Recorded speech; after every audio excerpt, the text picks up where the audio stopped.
High friends welcome back to our channel Khadya Rasik. आज আমরা আবার চলে এসেছি আপনাদের কাছে একটা নতুন ভিডিও নিয়ে, নতুন রেসিপি নিয়ে। দেখেই বুঝতে পাচ্ছেন আজকে আমরা করতে চলেছি বাটার নান। চলুন তাহলে ভিডিওটি শুরু করা যাক। প্রথমে আমরা মিক্সিং জারে 1 কাপ মতো দুধ অ্যাড করেছি, তার মধ্যে 100 গ্রাম মতো দই অ্যাড করেছি। এবার পরিমাণ মতো চিনি অ্যাড করেছি। চিনিটা আপনারা আপনাদের মিষ্টতা অনুযায়ী দেবেন। অল্প পরিমাণে নুন, সঙ্গে কিছুটা পরিমাণে জল আর সাদা রিফাইন তেল। এবার এই পুরো জিনিসটাকে ভালো করে মিশিয়ে নিতে হবে, যাতে দইয়ের কোনো দানা না থাকে এবং তেল, দুধ, দই, জল সব যেন খুব ভালোভাবে একে অপরের সঙ্গে মিশে যায়।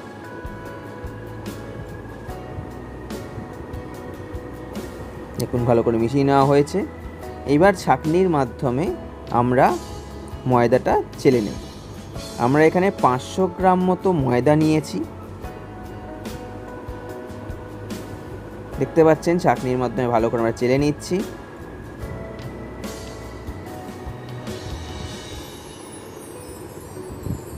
ছাঁকনির মধ্যে চেলে নেওয়ার কারণ এটাই, যাতে ভেতরে যদি কোনো দানা বা কোনো শক্ত অংশ থাকে সেটা যাতে এর মধ্যে না যায়। আর তার সঙ্গে আমরা 200 গ্রাম মতো আটা নিয়েছি, সেটাকেও আমরা এখানে চেলে নেব। এবার হাফ চামচ মতো বেকিং পাউডার এবং হাফ চামচ মতো baking soda. Baking powder, baking soda দুটোই দেওয়ার কারণ একটা জিনিসটাকে সফট করবে এবং একটা জিনিসটাকে খুব একটু ক্রাঞ্চি মতো করবে, তাই জন্য দুটো জিনিস নেওয়া। এবার ভালো করে সব কিছু ইনগ্রিডিয়েন্টস মিশিয়ে নিতে হবে। এবার আপনারা পরিমাণ মতো, এরপর যদি একটু জল লাগে সেটা আপনারা আপনাদের পরিমাণ মতো জল অ্যাড করতে পারেন।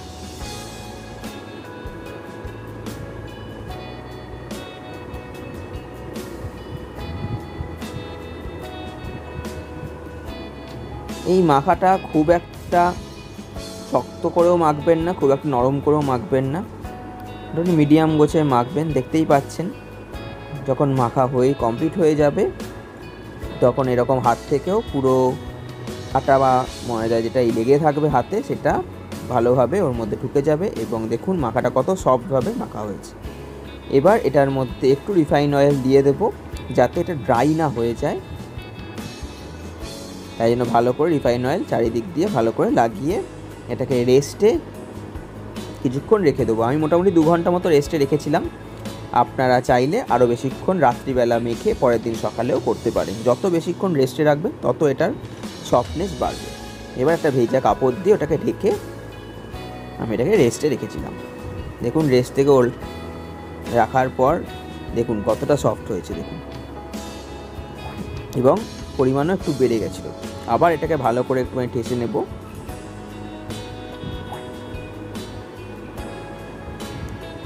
এরপরে লেচি করে নিচ্ছি। আমি একটু ছোটো ছোটোই লেচি করেছি। আপনাদের যদি ওভেন থাকে বা আপনারা যদি তন্দুরের মধ্যে করতে চান তাহলে আপনারা একটু বড়ও করতে পারেন। তবে আমি এখানে পুরোপুরি ঘরোয়া পদ্ধতিতে আপনাদের নানটা করে দেখাবো, তন্দুর বা ওভেন ছাড়া। আমি লেচিটা করেও সেটাকেও আরও 2 ঘন্টা রেস্টে রেখেছিলাম। এরপরে এটাকে আটা দিয়ে বেলে নেওয়া হবে।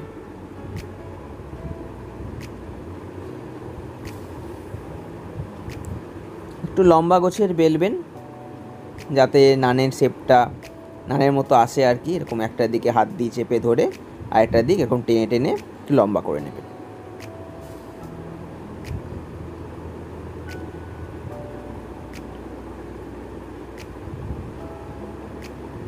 এরপরে এর ওপর থেকে একটু ধনেপাতা কুচি ছড়িয়ে দেবেন আর অল্প কালো জিরে। তারপরে এটাকে আবার একটু বেলে নেবেন যাতে এগুলো উঠে না যায়, এর মধ্যে যাতে ভালো করে লেগে যায়। এরপরে এইভাবে হাতের মধ্যে নিয়ে তার ওপর দিয়ে ভালো করে জলটাকে ব্রাশ করে দেবেন। আমরা একদম তাওয়াতে আপনাদের করে দেখাবো কিভাবে আপনারা বাড়িতেই হোটেল বা রেস্টুরেন্টের মতো নান তৈরি করে খেতে পারবেন।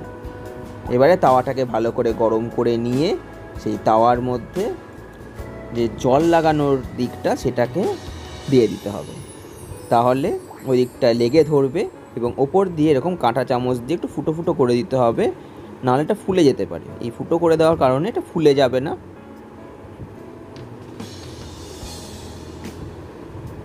এরপরে একটা পোর্শন ভালো করে আপনারা সেঁকে নেবেন এবং দেখুন এরকম বাবেলস উঠছে, এরকম বাবেলস উঠবে এবং হাত দিয়ে একটু টিপে দেখবেন যেটা সফট হয়েছে নাকি। যখন দেখবেন সফট হয়ে গেছে তখন এইভাবে ফ্লেমটাকে হাই করে এটার অপোজিট সাইডটাকে সেঁকে নিতে হবে।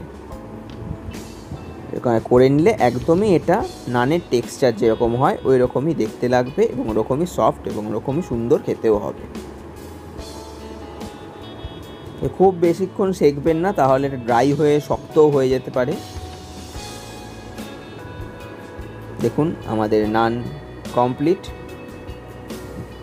এবার ওপর থেকে আপনারা বাটার ব্রাশ করে দেবেন, একটু বেশি করে বাটার দেবেন, তাহলে এটা নরম থাকবে। আপনাদের আরেকটাও আমি করে দেখাচ্ছি, ওটা একটু লম্বা মতো করেছিলাম, এটা আমি বাড়িতে যখন রুটি বা লুচি যেরকম হয় গোল, সেই গোল করে আমি আপনাদের আরেকটাও করে দেখাচ্ছি। প্রসেস সেম, ময়দা বা আটা দিয়ে বেলবেন, তেল দিয়ে বেলবেন না, তাহলে বেলাও হবে না এবং ঠিকঠাক করে সেকাও যাবে না। অবশ্যই ময়দা বা আটা দিয়ে বেলবেন এটা।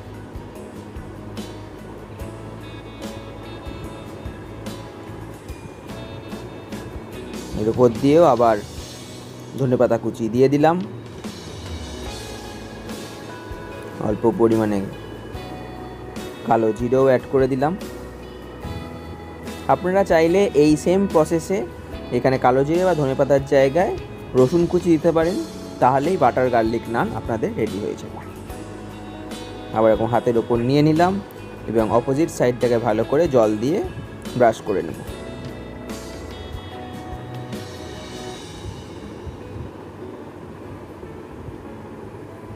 তারপর আবার তাওয়া গরম করে সেই তাওয়ার মধ্যে আবার এটাকে দিয়ে দেব।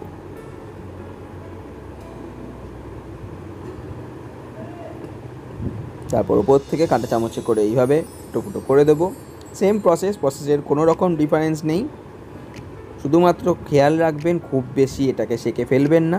খুব বেশি সেঁকে ফেললে এটা ড্রাই হয়ে শক্ত হয়ে যাবে। এরকম হাতে করে টিপে টিপে দেখে নেবেন যে জিনিসটা নরম হয়ে গেছে নাকি। যদি এভাবে নরম হচ্ছে এবং বাউন্স ব্যাক করছে, তাহলে আপনাদের নান সুন্দরভাবে হয়ে গেছে এই উল্টো দিকটা। এবার এটাকে তুলে হাই ফ্লেম করে অপোজিট সাইডটাকে এইভাবে সেঁকে নেবেন। দেখুন সেঁকে নেওয়ার সময়ও দেখছেন উল্টো দিকটা এরকমভাবে ফুলে ফুলে উঠবে। এরপরে আপনারা তুলে নিয়ে ভালো করে বাটার ব্রাশ করে দেবেন। আমাদের বাড়িতে তৈরি নান রেডি। আপনারাও এইভাবে বাড়িতে অবশ্যই ট্রাই করবেন।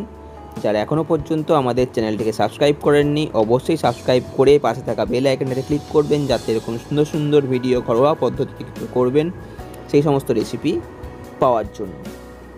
কমেন্টে লিখে জানাবেন কেমন লাগলো, বাড়িতে ট্রাই করে অবশ্যই দেখবেন, সঙ্গে থাকবেন। উল্টো দিকেও দেখতে পাচ্ছেন সুন্দরভাবে আমাদের টেক্সচার এসছে এবং এটা যখন রেডি হয়ে যাবে তখন আপনারা চিকেন কষা, মটন কষা, যারা নিরামিষ খান তারা পনিরের যে কোনো আইটেম দিয়ে আপনারা এটাকে বাড়িতে ট্রাই করে দেখবেন। দেখুন কত সফট হয়েছে, দেখতেই পাচ্ছেন হাতে করে মুড়িয়ে নেওয়া হচ্ছে এবং ভেতরটাও দেখুন পুরো একদম স্পঞ্জি হয়েছে। খুবই সুন্দর টেস্ট হয়েছিল, আমরা খুবই খেয়ে এটাকে টেস্ট করে উপভোগ করেছি। আপনারাও বাড়িতে টেস্ট করে দেখবেন, অবশ্যই আশা করি ভালো লাগবে। সঙ্গে থাকার জন্য অসংখ্য ধন্যবাদ।